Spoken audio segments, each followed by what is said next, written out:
ಭಾರತದಲ್ಲಿ ಜನರು ಅಂತ್ಯಕ್ರಿಯೆಯಲ್ಲಿ ಭಾಗವಹಿಸಿದ ನಂತರ ಸ್ನಾನ ಮಾಡುವುದನ್ನು ನಾವು ಅನೇಕ ಬಾರಿ ನೋಡಿದ್ದೇವೆ ಮತ್ತು ನಾವು ಅದನ್ನು ಮಾಡಿದ್ದೇವೆ. ಆದರೆ ಹೆಚ್ಚಿನ ಜನರಿಗೆ ಇದರ ಹಿಂದಿನ ನಿಜವಾದ ಕಾರಣ ತಿಳಿದಿಲ್ಲ. ಶವ ಸಂಸ್ಕಾರದ ನಂತರ ಸ್ನಾನ ಮಾಡೋದೇಕೆ? ಇದರ ಹಿಂದೆ ಇರುವ ಕಾರಣಗಳನ್ನು ತಿಳಿಯೋಣ ಬನ್ನಿ. ಈ ಸಂಪ್ರದಾಯದ ಹಿಂದೆ ಎರಡು ರೀತಿಯ ನಂಬಿಕೆಗಳಿವೆ. ಒಂದು ಸಾಂಪ್ರದಾಯಿಕ ನಂಬಿಕೆ ಮತ್ತು ಇನ್ನೊಂದು ವೈಜ್ಞಾನಿಕ ನಂಬಿಕೆ.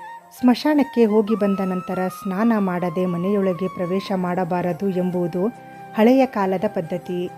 ಶವ ಸಂಸ್ಕಾರಕ್ಕೆ ಧರಿಸಿಕೊಂಡು ಹೋಗಿದ್ದ ಬಟ್ಟೆಯನ್ನು ಮೈಮೇಲೆ ಇಟ್ಟುಕೊಂಡು ಸ್ನಾನ ಮಾಡಬೇಕು ಎಂದು ಹಿರಿಯರು ಹೇಳುತ್ತಾರೆ.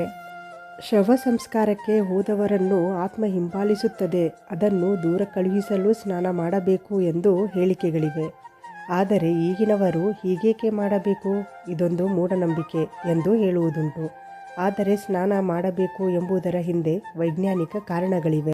ಸ್ಮಶಾನದಲ್ಲಿ ಮೃತದೇಹಗಳನ್ನು ಸುಡುವುದರಿಂದ ಅಥವಾ ಹೂಳುವುದರಿಂದ ಕೊಳೆತ ಮತ್ತು ನಾಶ ಹೊಂದುತ್ತಿರುವ ಮೃತದೇಹಗಳಿಂದ ಕೀಟಾಣುಗಳು ನಮ್ಮ ಮೈಗೆ ಅಂಟಿಕೊಂಡಿರುತ್ತವೆ.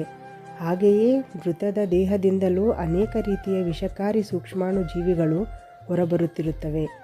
ಚಿಕ್ಕ ಕಣಗಳು ನಮ್ಮ ಕಣ್ಣಿಗೆ ಕಾಣಿಸದೆ ಗಾಳಿಯಿಂದ ನಮ್ಮ ಮೈಗೂ ಬಟ್ಟೆಗೂ ಅಂಟಿಕೊಳ್ಳುತ್ತವೆ. ಸ್ನಾನ ಮಾಡುವುದರಿಂದ ನಾಶವಾಗಿ ಹೋಗುತ್ತವೆ. ದೇಹವನ್ನು ರೋಗದಿಂದ ರಕ್ಷಿಸಿಕೊಳ್ಳಲು ಮತ್ತು ಸ್ವಚ್ಛತೆ ಕಾಪಾಡಿಕೊಳ್ಳಲು ಅಗತ್ಯವಾದ ಕ್ರಮವಿದು. ಶವ ಸಂಸ್ಕಾರ ಮುಗಿಸಿ ಬರುವಾಗ ಪ್ರತಿಯೊಬ್ಬರ ಮನಸ್ಸಿನಲ್ಲಿಯೂ ನೆಗೆಟಿವ್ ಯೋಚನೆಗಳಿರುತ್ತವೆ. ಮೃತದೇಹದ ಸುತ್ತ ಇರುವ ನೆಗೆಟಿವ್ ಎನರ್ಜಿ ನಮಗೂ ಅಂಟಿಕೊಂಡಿರಬಹುದು ಎಂಬ ಮನಸ್ಥಿತಿ. ಮನೆಗೆ ಬಂದ ಮೇಲೆ ಚೆನ್ನಾಗಿ ಸ್ನಾನ ಮಾಡುವುದರಿಂದ ಮನಸ್ಸು ಫ್ರೆಶ್ ಆಗುತ್ತದೆ, ನೆಗೆಟಿವ್ ಎನರ್ಜಿಗಳು ದೂರವಾಗುತ್ತವೆ.